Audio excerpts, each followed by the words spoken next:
လူတွေရဲ့မနာလို့စိတ်ကတိမ်ငယ်မှုကနေလာတယ်အဲ့ဒီတိမ်ငယ်မှုဆိုတာကကိုမယုံကြည်တဲ့သူတွေမှာအများဆုံးတွေ့ရတတ်တယ်ကိုမယုံကြည်တဲ့အတွက်ကြောင့်မို့လို့တမ ्या ကိုထပ်တာသွားမယ်ဆိုတဲ့အတွေးတွေနဲ့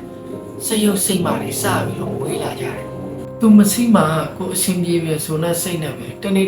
ပူလောင်နေရတယ်နေ့စဉ်နဲ့များတမ ्या ကိုဘလို့ကြောက်ချရမလဲအပုတ်ချရမလဲဆိုတာကိုပဲချောင်းမြောင်းနေတတ်တယ်လူတွေရဲ့မနာလို့စိတ်ကတိတ်ကြောက်ဖို့ကောင်းတယ်ကို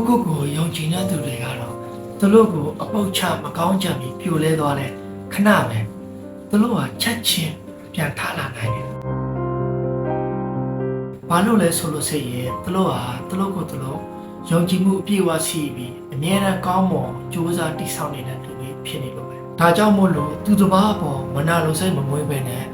အကောင်းမြင်စိတ်မွေးပြီးကိုအကောင်းဆုံးဖြစ်အောင်ကြိုးစားတည်ဆောက်နေဖို့ပါအဓိကပါ